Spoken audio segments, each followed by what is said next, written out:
Hi, this is Angel Jones. I love great conversations where life's journey is communicated not only through words, but tones and emotions. Explosive expressions that allow you to feel what they felt and learned.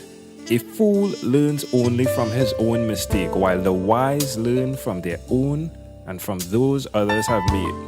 Thanks for being here with us.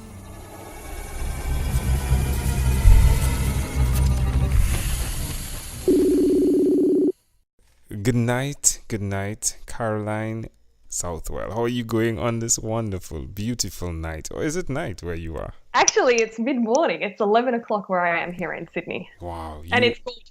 You are from my future. I am from your future, yes. So Caroline, tell me, which of your talents is responsible for us meeting? My writing, specifically the way that I write like vulnerably and openly about my own life and the life lessons that I share with people. Who did you learn this from? Good question. I actually think that it was one of my naturally born gifts. However, it got shut down in my childhood because people made fun of it. I mean, I'm sure most people can relate to that. There's something we enjoy doing and then somebody shuts it down. So it actually took until I was in my late 20s when I went to a particular workshop that broke open the like not good enoughs and all that stuff. And then suddenly the writing started spilling out. So it was more unlocking something that had been trapped as opposed to learning it per se. Amazing. So why will Caroline continue to repeat the skill of releasing all that is unlocked? Or let's say was unlocked. Like the writing specifically? Or because I freaking love it. I love it. Writing for me is almost like breathing. Like I feel so inspired to write every day that it's, I'll keep doing it because I love it. Amazing. You share with us one other thing that you do or have done consistently over the past 3 years, please. Putting myself in uncomfortable situations. Here we go. Yeah. Tell us more. So I have found, Angel, that there is something to be said for us. It's so easy for us to stay in a box and go, okay, I'm an adult now. This is my personality. Let me just follow that track. And I have found that I'm very much like Carolyn the Explorer. So I love exploring new territory. And I find that every time I go and do new things, including like exploring new parts of what's possible in business, but also in my personal life and traveling the world or just trying new skills, that every time I put myself in that uncomfortable place, that I learn and grow. And it was through that my writing broke through. It was through that I discovered that learning languages brings me so much joy and dancing brings me so much joy. And, running ultra marathons is something that I didn't think I would be able to do, except I went, well, let's get uncomfortable and let's try. Yeah. Amazing. Tell me about your website. That is something that is one of the things that's out of your comfort zone that you've done as well, right? Yeah, well, it took me about 6 months this year to relaunch my website. So, people can find me at carolinsouthwell.com. But interestingly to this trying new things, I have another website that I hadn't listed there, which is 1000newthings.com. And this is about me constantly putting myself in uncomfortable situations to try new things and really encouraging other people to do the same. How does it make you feel, Caroline? Sorry, you could. No, that's okay. So how does it make me feel to keep getting uncomfortable and trying new things? Yes, most definitely. Alive! It makes me feel so alive, Angel. And uncomfortable.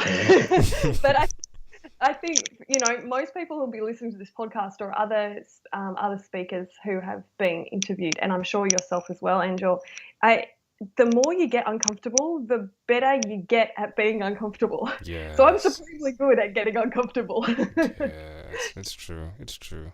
And I made the joke that having all of these conversations, my my butt has gotten flatter. So yes, that definitely sums up being uncomfortable. But I'm sure that was uncomfortable for you as well, to go, okay, I'm going to go and break a Guinness World Record. Exactly. I'm going to interview over 1,500 people in 3 months. Like, I'm sure stuff has come up for you in that process. Like, Exactly. kudos to you. Yeah. Even Guinness, Guinness actually denied. So we were creating a Guinness World Record, and they actually denied us. And they said that, the podcast is not quantifiable. But the truth is, that was even uncomfortable applying for the Guinness World Record, because I set that goal on my own, and then someone suggested, hey, you should make that a Guinness World Record. And then it was uncomfortable to know that they turned us down. And then it was uncomfortable to keep going. So I definitely line up with what you're saying in terms of, but the thing that I connected with, Zig Ziglar speaks about something. He says you aren't able to see past the next traffic light until you get to the first.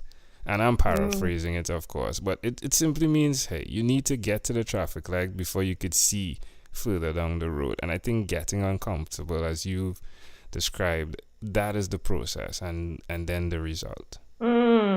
Yeah, I think that the discomfort is going, well, there's something beyond the traffic light. I don't know what it is. Exactly. And that's a little bit edgy. That's a little bit scary. So I'm brave enough to show up at the traffic light, not knowing what comes next. Exactly. And then knowing that I actually have everything within me, that whatever is in front of that traffic light, I'm sure I'll just work out how to navigate that. Yeah. Which comes back to what you said, right? It's you start to get comfortable with being uncomfortable.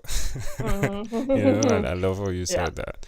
Yeah. So why would you suggest, and this is the bold statement here, that someone do what you've done in terms of getting uncomfortable, and also in terms of going past the boundary, not the boundary but the finish line. Let's say past the finish line. So I'm really particular with this, Angel, because I think that there are so many people who would go, this worked for me, therefore you should do it. I did this, therefore everyone follow in my path. So I've become very, very particular about, well, just because I did it, don't listen to me. Like, work out what's true for you. So I'm very particular about suggesting that anybody do what I do, except that if you want to grow, if you want to do cool things in your life, and if you want to get past that boundary or that finish line, then you are going to have to get uncomfortable. So I guess I would suggest that anyone who does genuinely want to grow, who does want to make an impact in the world or grow a bigger business or have an intimate relationship that's different or have finances that are different, if you want something different than what you have right now, you're going to have to get uncomfortable in order to receive that something different, because it's beyond the finish line. It's beyond the traffic light. Exactly. And there's so many ways to do that. There's so many ways to get uncomfortable and edgy and up against that boundary or that comfort zone. You'll do it differently than I will. But to get what we want, we do need to do something different. The fundamentals remain the same. All right, my friend. So we're having fun. Let's have some more fun. Let me know. Carolyn, a.k.a. Caroline, a.k.a. Carolyn. Same thing, right? Tomato, tomato. Let me invite you now into my time machine that is surrounded with beautiful, warm, blue Caribbean water. Carolyn, what is your earliest childhood memory? So I think when I was about 3 or 4, going for a bushwalk, so like hiking in nature, we call it bush in Australia, at the end of my street with my neighbour Johnny, who was about 6 months older than me. That I think was my earliest, going for a hike in nature. Okay. How old do you think you were? 3 or 4. Why do you think this memory is so clear? Because I love the outdoors. I grew up with trees around me, so it's like, I think I had the companionship of my friend, and we could talk about things, whatever 3 and 4-year-olds talked about, probably like that bug or that tree. and I was surrounded by trees, and it was really peaceful. So I think that's why it's so clear to me. Interesting. It's amazing to me, though, that you've connected journeying into what we're calling the bush. And what you're doing in your career, though, in terms of journeying into the uncomfortable and what that brings, right? That's amazing. Yeah. Yeah. So do you have a partner in business? I don't. Oh, No. do you Not have, at the moment. Not at the moment, but I do you have friends that offer accountability in business? totally. Yeah. Yeah. Totally. And I have had it suggested to me, Angel, that for those people who are into numerology and astrology and several different ways of kind of archetyping humans, that I've been told again and again and again that I am somebody who works best in partnership and I'm not supposed to be doing business alone. So that kind of speaks to your insight there. Interesting. Well, I'm just interpreting pictures. Just the thought of the picture where you had Johnny, it just brings that comfort in the uncomfortable, which is cool. Mm-hmm. Yeah. Mm. So, all right, if we fast forward to when you were 12, what was your favorite song? Oh, easy. I Will Always Love You by Whitney Houston. That I used to sing really badly, but I loved. Yeah, friendship is definitely high on your priority. Ooh, so I could see you. Well, I'm guessing you didn't sing that to Johnny back then, but... No. But it is interesting drawing parallels between childhood and where I am now, because loving others and loving self is such a massive part of the message that I share with people. So it was really interesting as I was reflecting on your questions for this interview and going, isn't that funny? That's such a big part of what I preach in my writing and my coaching and my teaching is about love. And here's the song that I loved as a 12-year-old that says, I will always love you. Isn't that just gorgeous threads? You should sing it. You should sing. I'm joking. Oh. That is the one song I've heard some other people choose that song, and I've seen and heard that's one song you do not attempt on a live podcast, and I can understand that. Yeah, Whitney, that's her signature, right? It is. All right, well, we have arrived at our destination, but before we get off of this time machine, there's a small declaration form, so it's yes or no. Carolyn, have you chosen someone to pass on your skills to? Not at this point. However, I like to think that the way I show up so vulnerably and so publicly gives other people permission to do the same just by watching my example. That's my hope. Are you married? No. Do you have children? No. Do you believe in God? I do, and I don't believe that God is a separate entity. I believe God is the energy that runs through all of us and is speaking through Carolyn and through Angel and is the love that is everything. Do you have an inner circle of friends? I do. Do you watch TV for more than 3 hours a day? Heck no. How about 3 hours a week? Wow. What about screen time, the phone and or the computer? More than 8 hours a day or less than 8 hours a day? I want to say less than 8 hours a day. And now that you've asked me that, I'm going to pay more attention. Carolyn, spelled like Caroline. Before you leave, is there anything you'd like to share with our amazing audience? I think that if you can imagine me walking around with a magical wand that taps each of you on the nose playfully, that imbues with you the feeling that you are already good enough and you are allowed to be your beautiful, wacky, quirky self, and that you're not only allowed, but it's actually what we want from you. We actually want your quirky, beautiful, off-the-wall, different, beautiful self. That's what we want from you. So please be that. Love it. Caroline. If someone wants to connect with you, what's the best way for them to do that? Of course, they can connect through the website, which is carolinesouthwell.com, and jump on an email list to be able to read my writing through there. Otherwise, the Facebook page is facebook.com/Caroline Southwell, DOTCOM. And I kick around on Instagram with some pretty pictures, and more I'll be on LinkedIn sharing some of my work there.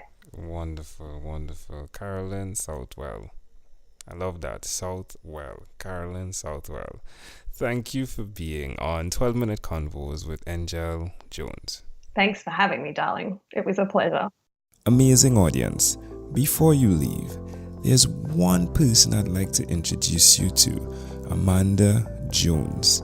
She is my wife, and her passion is to educate, encourage, and empower. Hi, I'm Amanda Jones, and I'm a registered nurse. Do you or someone you know have diabetes? According to the International Diabetes Federation, in 2015 worldwide, 415 million people were living with diabetes. Just as that figure is overwhelming, so too can the effects of diabetes be. So, to help simplify diabetes for both adult and child, I've used rhymes in my books, The ABCs of Diabetes for Children and Poems for Patients, A Focus on Diabetes. At its simplest, rhymes help us to remember. If you, a child or friend, want an easy, reader-friendly way to know about diabetes, then get a copy of these books. For more details, you can go to poemsbyaj.com. That's poemsbyaj.com.